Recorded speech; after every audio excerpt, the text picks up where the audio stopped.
Hi. ഖലീഫ കണ്ടു. പ്രത്യേകിച്ച് ഒരു പുതുമയില്ലാതെ ഭയങ്കര ഒരു പഴകിയിട്ടുള്ള ഫോർമാറ്റ് സ്ക്രിപ്റ്റിൽ ഫോളോ ചെയ്യുന്ന ഒരു പഴയ രീതിഞ്ഞ് പുതിയ കുപ്പിയിൽ എന്നുള്ള പോലത്തെ ഒരു പടം.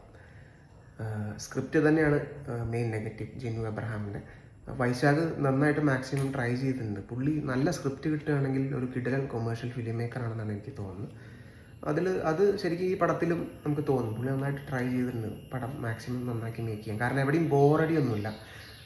ചമൻ ചാക്കോൻ്റെ എഡിറ്റിംഗ് ആയാലും ഭയങ്കര ക്രിസ്പാണ്. അങ്ങനെ പടം ഭയങ്കര ലെങ്ത് ഒന്നും ഫീൽ ചെയ്യുന്നില്ല. പക്ഷേ ഈ പഴയ സാധനങ്ങൾ കാണുമ്പോൾ അടിക്കുന്ന ഒരു നെഗറ്റീവാണ് ഈ പടത്തിൻ്റെ മെയിൻ പ്രശ്നം. പിന്നെ സിനിമാറ്റോഗ്രാഫി, ഫൈറ്റ് സീൻസ് അതെല്ലാം നന്നായിട്ടുണ്ട്. ഫൈറ്റ് സീൻസൊക്കെ ഭയങ്കര ഫോഴ്സ്ഡാണ്. സ്ക്രിപ്റ്റിൽ യാതൊരു റെലവൻസും നമുക്ക് ഫീൽ ചെയ്യില്ല. പ്രേക്ഷകന് നമുക്ക് എക്സൈറ്റ്മെൻറ്റ് തോന്നിക്കുന്ന ഫൈറ്റ്സ് ഒന്നുമില്ല. നല്ല ടെക്നിക്കലി നല്ല റിച്ച് ആയിട്ടുള്ള കുറേ സീൻസും കുറേ ഫൈറ്റ്സൊക്കെ ഉണ്ട്. പിന്നെ സിറ്റുവേഷൻസ് എല്ലാം ഭയങ്കര ഔട്ട്ഡേറ്റഡ് ആണ്. ഈ ഫസ്റ്റ് ഹാഫിൽ ഈ പൃഥ്വി പ്രപ്പോസ് ചെയ്യുന്നു, പാട്ട്, കല്യാണം, അങ്ങനത്തെ ക്രിഞ്ച് പരിപാടി ഉണ്ട്. ഈ ആഡം ജോവയിലൊക്കെ ഉള്ള അതേ സെയിം സാധനമാണ് ഇതിലും ആ പാട്ട് വരുന്നത്. പക്ഷേ പൃഥ്വി ഇപ്പോഴും അത് ചെയ്യുമ്പോൾ കാണുമ്പോൾ ഭയങ്കര ചാമായിട്ട് എനിക്ക് ഫീൽ ചെയ്യുന്നുണ്ട്. അതല്ലാതെ നോക്കിക്കഴിഞ്ഞാൽ കുറേ റിവെഞ്ച്, നായകൻ്റെ വേണ്ടപ്പെട്ട ആൾ മരിക്കുന്നു, പിന്നെ അതിൻ്റെ പിന്നാലുള്ള റിവെഞ്ച്, ഗാങ്സ്റ്റർ മാറിയിട്ട് സ്വർണ്ണക്കടത്തായി എന്ന് മാത്രം. പിന്നെ ക്ലൈമാക്സിൽ നമ്മൾ വാഴുന്നോറിലൊക്കെ കണ്ടിട്ടുള്ള പോലെ വില്ലൻ്റെ ഒരു ക്യാരക്ടറിന് പറ്റിയിട്ടുള്ളൊരു ദുരന്തം വെച്ചിട്ട് ഈ വില്ലൻ്റെ ടീം പ്രതികാരം ചെയ്യാൻ വരുന്നതും, പിന്നെ അയാളെ അത് കാണിക്കാൻ വേണ്ടിയിട്ട് ഫൈറ്റ് സീൻ ലാസ്റ്റ് ക്ലൈമാക്സിൽ വരുന്നതൊക്കെ കണ്ടു പഴകിയിട്ടുള്ള ആ സാധനങ്ങൾ.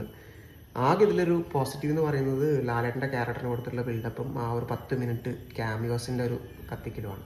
അത് തിയേറ്റർ ശരിക്കും ഒന്ന് ഉണർന്നു. അതുവരെ കണ്ടു പഴകിയിട്ടുള്ള സാധനങ്ങൾ കണ്ടുപെടുത്തിട്ട് ലാലേട്ടൻ്റെ ക്യാരക്ടറിന് കിടലും ബിൽഡപ്പാണ് കൊടുത്തിരിക്കുന്നത്. അപ്പോൾ ഉറപ്പായിട്ടും അത് ലാലേട്ടനെ പോലത്തെ ഒരു ആൾക്ക് അത് ഷോൾഡർ ചെയ്യാൻ പറ്റുന്നുണ്ട്. ലാലേട്ടനെ ആ ക്യാരക്ടറിലേക്ക് കൊണ്ടുവന്നതിൽ അത്ഭുതമൊന്നുമില്ല.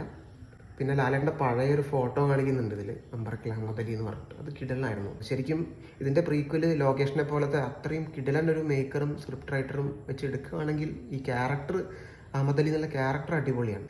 പക്ഷേ ജിനു പോലെ പഴകിയ രീതിയിൽ സ്ക്രിപ്റ്റ് എഴുതുന്ന ആളാണെങ്കിൽ അത് കൊണ്ടുവരാതിരിക്കുന്നത് നല്ലത്. പിന്നെ ടീം ഒഫീഷ്യലി പുറത്തുവിടാത്ത 2 ക്യാമിയോസ് ഉണ്ട്. ടോട്ടലി ഈ പഴകിയ സാധനങ്ങൾ മാത്രമുള്ള, പ്രത്യേകിച്ച് ഒരു ഹൈ മൊമെൻ്റ് ഒന്നും തരാത്ത ഈ ക്യാമിയോസ് കൊണ്ടുള്ള 10 മിനിറ്റ് അവസാനത്തെ ഒരു ഹൈ മാത്രം തരുന്നൊരു പഴകിയ പടം. ടിപ്പിക്കൽ 90s കൈൻഡ് ഓഫ് പടം.